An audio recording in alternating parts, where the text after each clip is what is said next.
Pedir para os irmãos estarem abrindo suas Bíblias no livro de Eclesiastes. Eclesiastes, capítulo 9.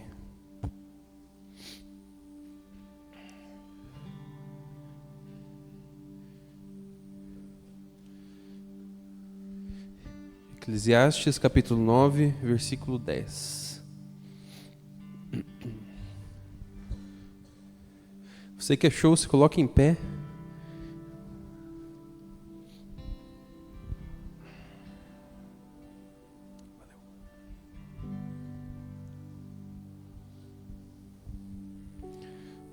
Eclesiastes, capítulo 9, versículo 10. Amém?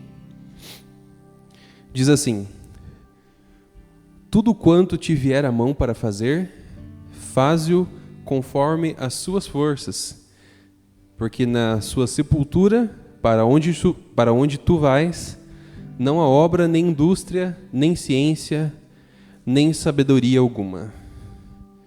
Tudo quanto te vier a mão para fazer, faze-o conforme as tuas forças. Amém, irmãos? Feche seus olhos. Senhor Deus, nós estamos aqui, Pai, neste dia, em sua casa, Pai, porque queremos receber algo do Senhor. Que o Senhor derrame sobre nós, Pai, entendimento, que o Senhor abra nossos ouvidos, que o Senhor abra nosso coração, Pai, para que possamos não apenas escutar, mas ouvir a sua palavra e recebê-la, Pai, de bom grado. Que o Senhor possa nos incomodar, Pai, para que cada dia mais possamos nos tornar verdadeiros adoradores, Pai. Adoradores que te adoram em espírito e em verdade. É esse o nosso objetivo, Pai. É para isso que nós estamos aqui. Pedimos, Pai, que o Senhor abençoe as nossas vidas com a sua presença nessa noite.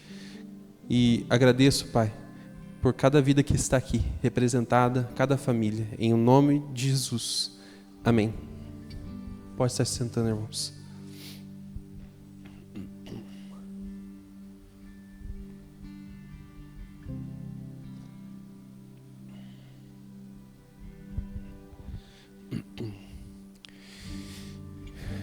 Então, irmãos, estava nessa semana pensando, na verdade, na semana passada, enquanto eu buscava um tema, uma palavra para falar para os irmãos, o Senhor falou bem forte ao meu coração para falar sobre o tema não deixe para amanhã. Não deixe para amanhã. Mas como assim? Como deixar para amanhã, não deixar para amanhã? O que isso significa? O Senhor tem falado muito ao meu coração sobre uma coisa que pode parecer comum para nós, mas é um perigo nas nossas vidas, que é a procrastinação. Se formos pesquisar no dicionário, procrastinar significa o ato de adiar algo ou prolongar uma situação para ser resolvida depois. Prolongar, o famoso empurrar com a barriga para frente. Deixa que isso eu faço amanhã. Vamos deixar para outro dia. Mas se nós pensarmos e analisarmos a nossa vida, irmãos, e eu falo com autoridade porque estou aqui e porque o Senhor sempre trata o pregador antes de passar para a igreja, nós vamos ver que a gente pode ter pelo menos um pequeno costume, mas nós, em grande parte, podemos fazer isso. E pesquisando mais a fundo, um psicólogo fez um estudo sobre isso.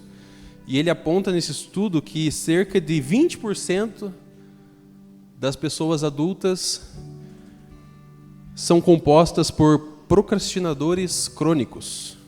Não só procrastinadores, crônicos. Aquela pessoa que aquilo está enfiada nela, né? Ela está tomada por aquilo. Um procrastinador crônico. Uma pessoa que tudo que ela puder, ela deixa para depois. Então, e isso não quer dizer, irmãos, que a gente tem que ocupar todo o nosso tempo fazendo coisas, e, né, é essencial que nós tenhamos um tempo de lazer para nós, um tempo para a gente esfriar a cabeça, para relaxar um pouco. Mas isso não quer dizer que tem que ser isso, né? Que isso atrapalhe aquilo que nós temos para fazer, seja aquilo que Deus nos mandou fazer. Por exemplo, Deus toca no nosso coração para que a gente comece um propósito. Mas você fala, não, acho que eu posso fazer isso lá no final do ano, lá na campanha do final do ano. Mas Deus tocou no seu coração lá na metade do ano. Então, muitas vezes a gente faz isso, a gente fala, não, vou fazer depois. E não é isso que nós devemos fazer. Nós devemos, quando Deus nos dá uma direção, nós precisamos tomar essa direção. E nós vamos ver aqui pessoas que fizeram aquilo que muitas vezes nós temos costume de fazer. E algumas se deram mal, outras pessoas da Bíblia, elas ouviram e em vez de fazer a procrastinação, elas tomaram uma ação. Elas fizeram aquilo que lhes foi ordenado, que lhes foi orientado. E para que a gente inicie, eu quero que os irmãos abram comigo no livro da pessoa que já vai ficar na cara quem é e todo mundo já vai saber. Mas é o livro de Jonas. Então peço para os irmãos estarem indo comigo no livro de Jonas.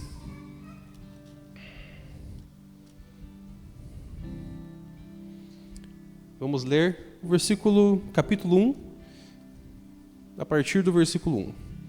Para nós entendermos aquilo que o Senhor deu uma palavra para Jonas e mesmo assim ele quis fugir, ele não quis obedecer aquilo que o Senhor falou para ele, né? Então vamos ler. Jonas capítulo 1, versículo 1. E veio a palavra do Senhor a Jonas, filho de Amitai, dizendo: Levanta-te, vai à grande cidade de Nínive e clama contra ela, porque a sua malícia subiu até mim. E Jonas se levantou para fugir de diante da face do Senhor para Tarsis. E descendo a Jope, achou um navio que ia a Tarsis. Pagou, pois, a sua passagem e desceu para dentro dele, para ir com eles para Tarsis, de diante da face do Senhor. Então aqui nós vemos que Jonas,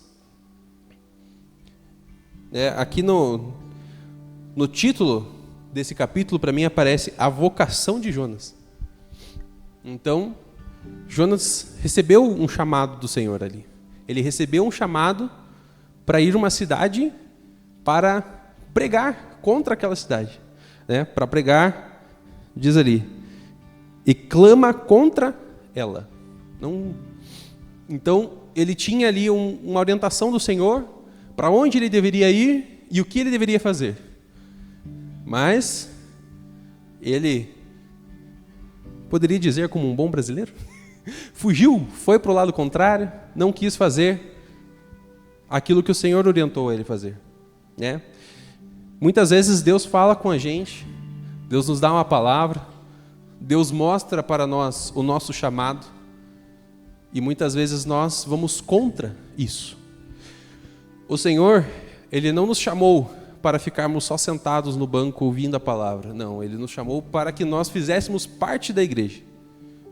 Não só apenas um consumidor. Não, Ele tem um propósito, um chamado para cada um de vocês que está aqui. Se você ainda não sabe qual é o seu chamado, fique atento que o Senhor vai lhe revelar. Assim como Ele revelou a Jonas. Mas aí depende só de nós. Sermos como Jonas ou não. O que a gente vai fazer com o chamado que o Senhor nos deu? Nós vamos agir ou vamos fugir?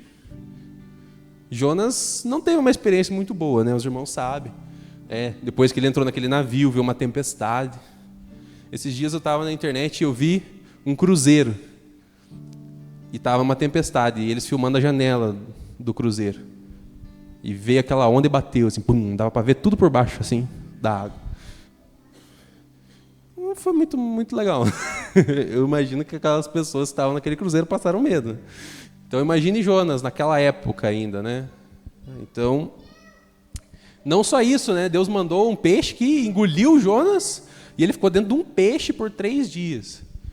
Eu não sei, eu acho o cheiro do peixe desagradável. Pense dentro do peixe, deve ser a mesma coisa ou pior, né? Mas Jonas ficou lá dentro, 3 dias, né? 3 dias, para que ele entendesse, né? E todas essas provações que Jonas passou poderiam ter sido evitadas se ele tivesse simplesmente ido para Nínive, não fugido da presença do Senhor. Então, ele foi, e esses tempos eu até vi que Nínive era um lugar muito longe de qualquer rio, de mares, né? Então, Jonas teve um caminho grande até chegar até Nínive. Então, ele estava indo realmente para o lado contrário, né? Fugindo para o outro lado. Mas, né, Deus foi atrás dele e mandou até um peixe atrás. E só depois disso que ele foi. E ainda bateu bastante cabeça, né? Se a gente ler até o final do livro de Jonas, a gente vai ver. Mas o Senhor falou muito forte no meu coração sobre isso, né? Muitas vezes, irmãos, nós temos um chamado, temos uma orientação de Deus, às vezes nós recebemos uma palavra, sabemos que precisamos tomar uma ação e nós deixamos para outro dia. Ah, não, essa semana está muito puxada para mim, eu estou muito cansado, não tenho dias livres essa semana. Como é que eu vou tirar 1 hora de oração no relógio de oração? Não dá. É uma semana, 1 hora por dia, mas é a semana mais corrida e eu não consigo. Muitas vezes nós pensamos assim, eu quase pensei assim, né? Semana, final de semestre da faculdade, o trabalho está bem puxado. Então, a gente pensa, a gente tenta. Muitas vezes a procrastinação ela está na nossa cabeça muito forte, né? Como aquele psicólogo fez aquele estudo. Mas nós precisamos nos livrar disso. E Deus nos deu poder para tomarmos essas ações, né?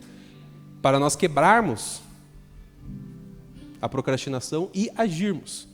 Só depende de você, só depende de mim, para que essas ações sejam quebradas. Deus não vai mandar um peixe te engolir, né? Deus não vai fazer isso. Então vamos para o próximo. Próximo exemplo que eu trouxe aqui, irmãos, para que nós possamos, né, compreender, é o exemplo de Moisés. Mas você pode pensar, mas Moisés, ele foi usado por Deus, ele fez tantas obras grandiosas, foi um dos homens que viu Deus face a face. Mas vocês sabem como é que foi no começo, né? Em Êxodo 3, a sarça ardente. Moisés estava vendo literalmente um milagre acontecendo na frente dele. Uma sarça, que é um arbusto, pegando água não, né? Pegando fogo, sem se consumir. Vocês já viram o que o fogo faz, né? Nas plantações, nas árvores. Ele simplesmente acaba com tudo, vira só cinzas. Mas não, ele estava olhando aquela sarça, pegando fogo, e ela não era consumida. E Deus ainda falando com ele, né? Ainda por cima de tudo, Deus falando com ele. E Deus fala, eu escolhi você. Eu ouvi meu povo clamando no Egito, eu escutei o clamor dele, e você vai lá para libertá-los. Então, Moisés ouviu o Deus, né, que ele conhecia desde pequeno, que o seu povo clamava, pedindo a libertação. Ele ouviu o próprio Deus falando com ele, e o que ele fala no versículo 11 do capítulo 3? Então Moisés disse a Deus, quem sou eu que vá a Faraó e tire do Egito os filhos de Israel? Quem sou eu, Deus? Você é o escolhido, você está vivenciando um milagre do Senhor. Mas mesmo assim Moisés, ele tentou, Deus, quem sou eu? Não. Mas Deus vai e insiste, e no versículo 13, Moisés fala de novo: eis que quando vieram os filhos de Israel e lhes disser, o Deus de vossos pais me enviou, e eles lhe disserem, qual o seu nome? Que lhes direi? Então, se nós formos ver, irmãos, ele começa a tentar colocar complicações, né? No capítulo 4, versículo 1, Moisés disse, mas eis que não crerão em mim, nem ouvirão a minha voz, porque dirão, o Senhor não te apareceu. Então, Deus faz com que o cajado dele se torne em cobra e que ele, né, fique com a mão leprosa, estava procurando aqui, ficasse com a mão leprosa, né, e depois ele colocasse a mão de novo, fosse curado. Então, Deus deu a ele mais poder ainda para operar essas maravilhas. E no versículo 10, então disse Moisés ao Senhor, Senhor, eu não sou homem eloquente, nem de ontem, nem de anteontem, nem ainda desde que tens falado teu servo, porque sou pesado de língua e pesado de boca e pesado de língua. Então, mais uma vez, Moisés estava lá. Eu sou gago, né? Como é que eu vou chegar e falar para um rei, para o faraó, considerado um deus pelo seu povo, né? Deixe o meu povo que é teu escravo embora. Então, mais uma vez, e no versículo 13, a última vez que ele fala, né? Ele fala, Senhor, envia aquele que hás de enviar, menos a mim. Então, se a gente for contar, 1, 2, 3, 4, 5 vezes. 5 vezes Moisés tentou empurrar, né? E tentou mesmo, né? 5 vezes. E Deus, Deus, mas eu não sei falar. Não, mas eu vou enviar alguém que vai com você, que vai te ajudar. Deus, mas eles não vão acreditar em mim. Então você vai pegar o teu cajado, vai jogar no chão e ele vai se transformar numa cobra. Depois você vai pegar de novo, ele vai se transformar num cajado. Deus, mas... Ele quase perdeu, né? Ele tentou muito, né, não ser o escolhido. Ele tentou resistir ao chamado. E isso tudo falando diretamente com Deus. Se Deus aparecesse para você hoje e te mandasse fazer alguma coisa, eu não faria igual Moisés. Eu não teria essa coragem. Mas, às vezes, né, indiretamente, a gente acaba fazendo isso. Né? Deus nos chama para fazer alguma coisa. Deus, mas eu tô com uma dor na minha perna, como é que eu vou sair evangelizar? Não vou conseguir andar direito.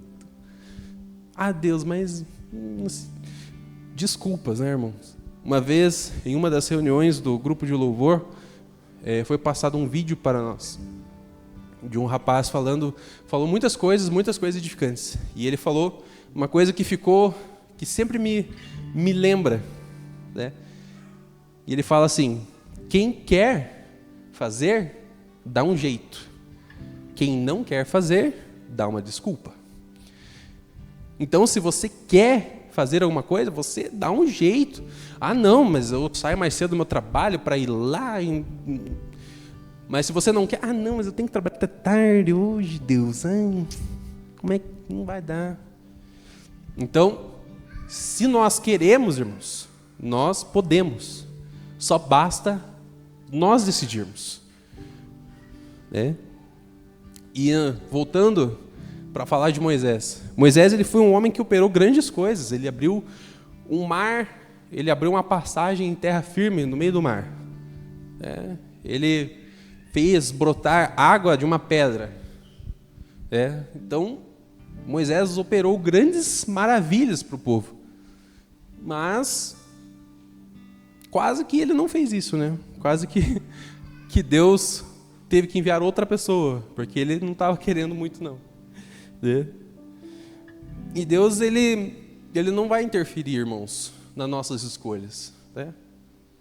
Deus não vai fazer como Jonas, né, igual eu falei, enviar um peixe para para te lembrar, para te obrigar. Deus não te obriga. Nós temos o livre-arbítrio. Então, se você tem um chamado, irmãos, para fazer qualquer coisa para a igreja, não deixe para amanhã. Você vai estar adiando para receber uma bênção. Você vai estar adiando para receber uma bênção. Então nós não podemos, irmãos, de forma alguma deixar com que a gente vire aqueles 20% daqueles dados, né, dos estudos. Não podemos deixar que isso aconteça. Pedir para os irmãos voltarem um pouquinho para Gênesis capítulo 6. Agora nós vamos falar de coisa boa. Vamos falar de pessoas que agiram quando lhes foram ordenados.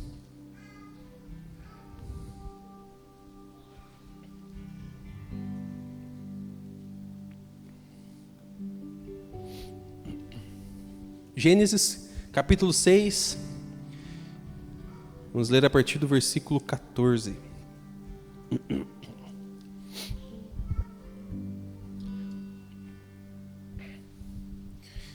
Amém, irmãos? Diz assim: faze para ti uma arca de madeira de gofer. Farás compartimentos na arca e a betumarás por dentro e por fora com betume. E dessa maneira farás de 300 côvados o comprimento da arca e de 50 côvados a sua largura e de 30 côvados a sua altura. Farás na arca uma janela de 1 côvado e acabarás por cima, em cima.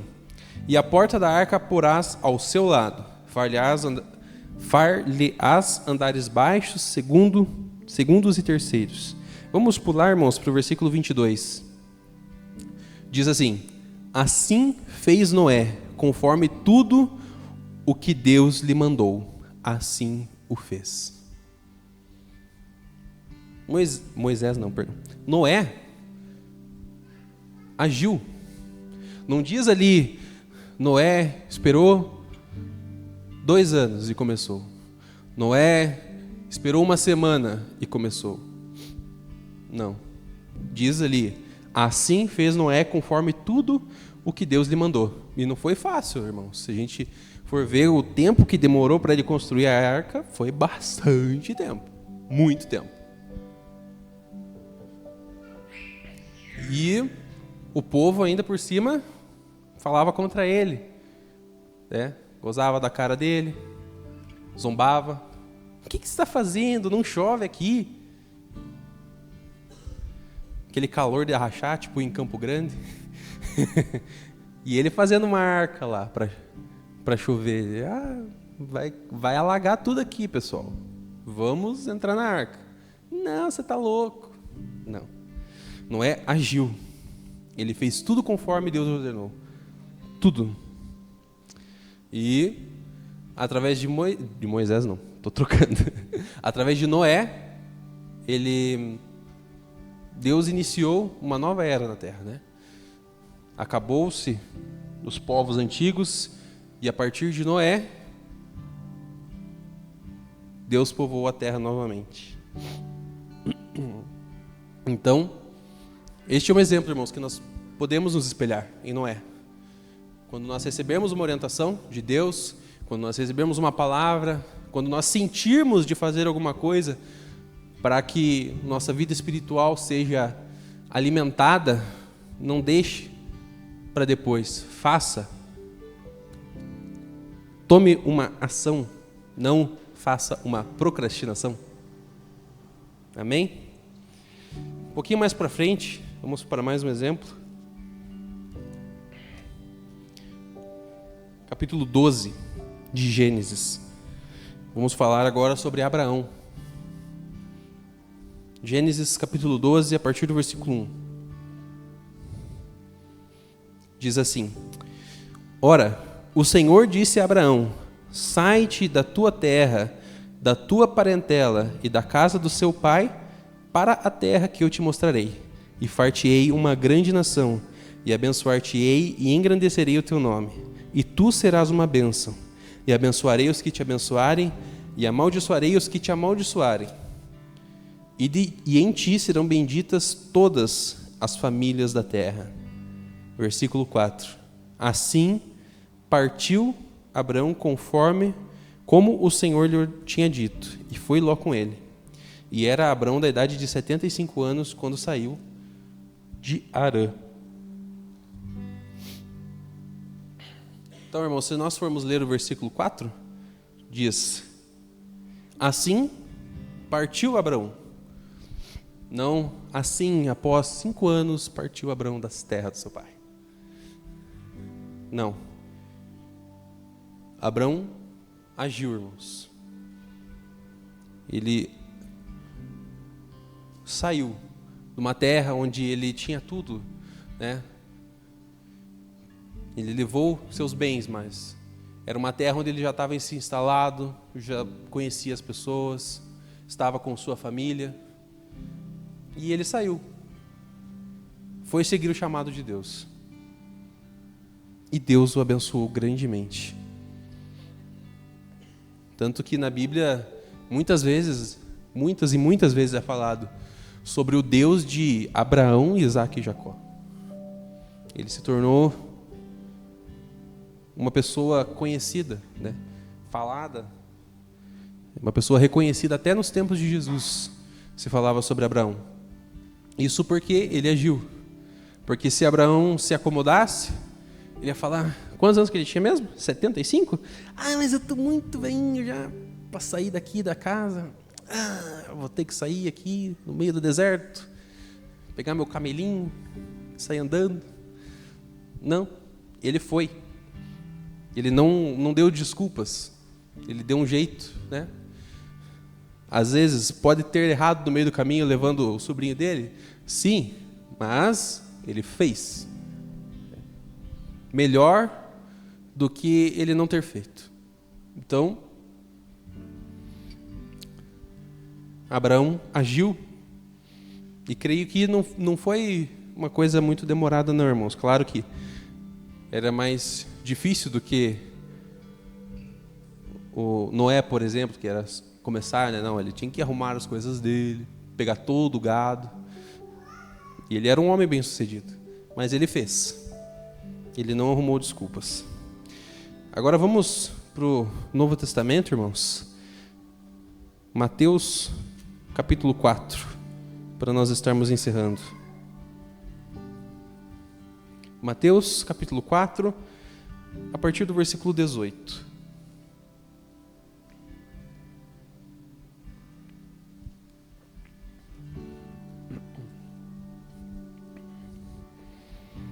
Amém? E Jesus, andando junto ao mar da Galileia, viu 2 irmãos, Simão, chamado Pedro, e André, os quais lançavam as redes ao mar, porque eram pescadores. E disse-lhes: vinde após mim, e eu vos farei pescadores de homens. Então eles, deixando logo as redes, seguiram-no. E, adiantando-se dali, viu outros 2 irmãos, Tiago, filho de Zebedeu, e João, seu irmão, num barco com Zebedeu, seu pai, consertando as redes. E chamou-os. E eles, deixando imediatamente o barco de seu pai, seguiram-no. Vou ler o versículo 22 de novo. E eles, deixando imediatamente o barco de seu pai, seguiram-no. Se nós formos ver, irmãos, os discípulos foram pessoas privilegiadas na Bíblia, né? Estavam lado a lado com Jesus, operaram grandes milagres, viram grandes coisas, alguns mais do que os outros, mas sim. Mas eles não procrastinaram. Eles não falaram, estavam consertando as redes, estavam ajudando o seu pai ali. Né? Passa um desconhecido na rua, fala para eles, venham, que em vez de vocês pescarem peixes, vocês vão pescar homens. Eles podiam ter falado, esse cara tá biruleibe, né? Esse cara tá meio doidinho das ideias. Eu não vou me meter com esse cara aí. Não, eles foram. Que interessante, né, irmãos? Eles reconheceram e agiram imediatamente. Imediatamente, diz no versículo 22, né? Não disse que eles iam Vou terminar aqui só de arrumar a rede aqui, né? Estavam consertando as redes, daí eu já vou. Espera um pouquinho. Não, eles largaram tudo e foram. Largaram tudo e foram. E não me lembro onde está, mas Jesus um dia estava ensinando e uma pessoa, né, um homem fala para ele: como posso seguir você? E ele fala: deixe tudo, sua família e me siga. Ah, mas eu posso só ir, e se não me engano ele fala: posso só ir sepultar meus pais? Então, era por uma causa nobre. Mas, mesmo assim, a pessoa tentou dar uma desculpa para aquilo que o Senhor tinha, que Jesus tinha dado para ele, né? Uma oportunidade, né, de segui-lo. Se nós formos ver, irmãos, até uma coisa que eu anotei aqui depois de já ter terminado os outros exemplos, é o jovem rico. Os irmãos conhecem a passagem do jovem rico, né? Ele chega para Jesus, né? Está lá em Mateus 19, e fala, né, que o jovem rico chegou para o Senhor, né? Vamos abrir, irmãos, a gente tem tempo. Mateus 19, a partir do versículo 16.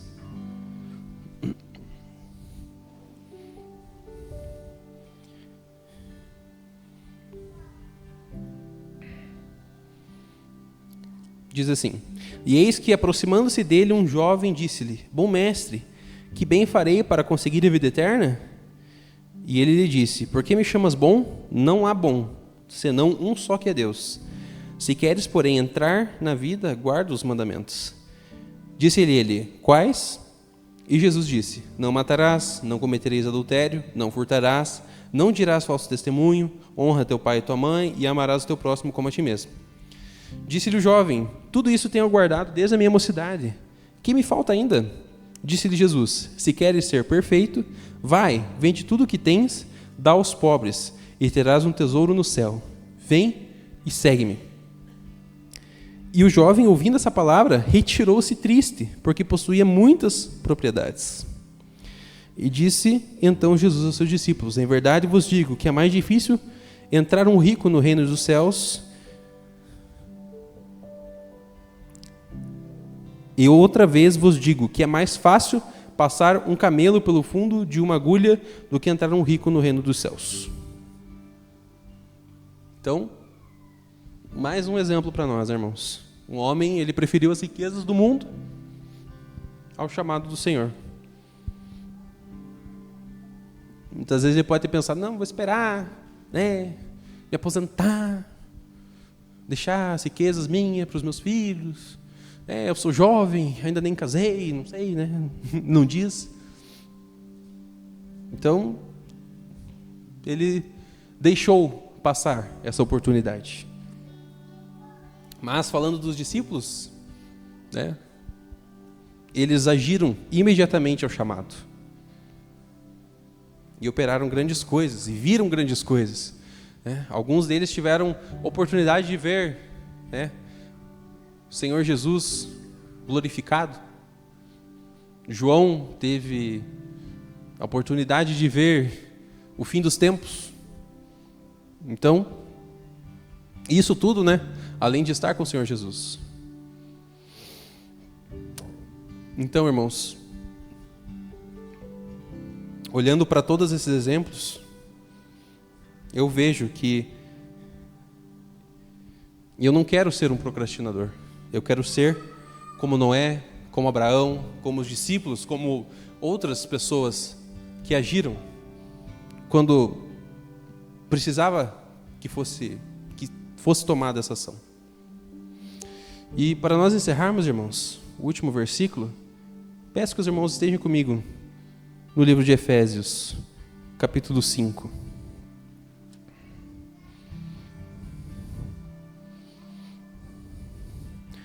Efésios 5, a partir do versículo 15, que diz assim: portanto, vede prudentemente como andais, não como nécios, mas como sábios, remindo o tempo, porquanto os dias são maus. E eu li esse texto e eu fiquei pensando, né, o que significa remir o tempo? E eu fui pesquisar. E vou ler para os irmãos que eu encontrei. Remir o tempo é uma expressão que se refere a aproveitar ao máximo o tempo disponível, a utilizar o tempo de forma eficaz e produtiva. Remir, nesse contexto, significa resgatar, recuperar ou aproveitar algo de forma a não desperdiçar o tempo. Essa expressão enfatiza a importância de não deixar o tempo passar sem utilizá-lo de maneira útil ou proveitosa. Ou seja, fazer as coisas no tempo correto. Isso em todas as áreas da nossa vida. Às vezes a gente precisa fazer alguma coisa para o trabalho. Ah, não, mas eu tenho tempo, amanhã eu faço. Aí no outro dia acontece um imprevisto e você não consegue fazer. Porque a gente às vezes não estamos fazendo como esse versículo, andando como sábios, né? Vede prudentemente como você anda, não como nécios, mas como sábios. Eu quero andar como um homem sábio. Eu quero remir o tempo. Eu quero aproveitar o tempo que o Senhor preparou para mim. Ele sabe todas as coisas, Ele sabe o melhor. Se Deus nos chama para alguma coisa, é porque é para nós agirmos naquela hora, senão Ele já tinha falado há muito tempo. Se Deus nos chama, é porque Ele precisa de nós, é porque Ele quer que nós estejamos andando lado a lado com Ele. Já imaginou se Noé pensasse que não era o tempo certo? Se na cabeça dele fizesse sentido, né? Então ele poderia, quando ele era criança, ter recebido Deus falado com ele, olha, construa uma arca, porque algum dia da tua vida vai chover e vai alagar e vai inundar tudo. Não, Deus chamou ele quando era preciso. Então, quando nós recebemos uma palavra, quando nós sentimos uma coisa no nosso coração, é porque é o tempo certo. Se você sente no seu coração que é o tempo certo, que você precisa fazer um propósito de oração, fazer um jejum. Às vezes você sente no seu coração que você precisa ir simplesmente abraçar uma pessoa, mas você fala, não sei por quê, por que me veio isso? Às vezes você nem conhece a pessoa, mas o Espírito Santo incomoda você para você ir lá. E você não vai. Mas se Deus está falando para você fazer isso, se você tem sentido no seu coração que é para você fazer isso, é porque é o tempo certo. É porque aquela pessoa pode estar precisando simplesmente de um abraço seu, de uma pessoa que ela nem conhece. Então, irmãos, que nós possamos remir o tempo na nossa vida, aproveitar o tempo, não desperdiçar o tempo. Hoje em dia nós temos muitos métodos de simplesmente perder tempo. Podemos perder horas do nosso dia no celular. E é por isso que eu fiz nesse propósito dessa semana de jejum, fora o meu jejum, estou fazendo um propósito de não entrar nas redes sociais. E tem sido difícil, porque a gente se acostuma a isso. Então estou tendo um detox. É. E é isso, irmãos, remir o tempo, aproveitar o tempo. Muitas vezes a gente perde tempo com essas coisas, perde muito tempo, fica lá horas no celular, e daí quando você vê já é meia-noite, você fala, puxa vida, não orei, não li a Bíblia, fica para amanhã. Irmãos, falo isso por experiência própria, porque acontece. Com todos nós acontece isso. Mas vai de nós, irmãos, tomarmos a ação. E a gente vê que está passando a hora e você ainda está lá no celular, você desliga ele, vai fazer oração, vai ler a Bíblia, isso vai te edificar muito mais do que simplesmente a gente ficar vidrado no celular. Vai trazer muito mais edificação para a nossa alma. Às vezes a gente pensa, eu estou cansado, eu não vou fazer isso porque eu já estou deitado, já estou cansado. Mas isso vai renovar você para o próximo dia. Pode ter certeza absoluta que você não vai acordar mais cansado do que se você ficasse no celular. Provavelmente, se você ficar, você vai ficar mais cansado. Então, eu sinto isso, irmãos. Senti muito forte essa semana. Porque eu senti de Deus de começar várias coisas, mas eu acabei deixando para depois. E eu já perdi muito tempo fazendo coisas que não eram necessárias naquele momento, que eu poderia fazer depois. Essas coisas, né? Não o que era necessário fazer. Mas eu inverti a prioridade. Então, muitas vezes a gente precisa disso. Não inverter a prioridade. E remir o tempo. Amém, irmãos? Se coloquem em pé.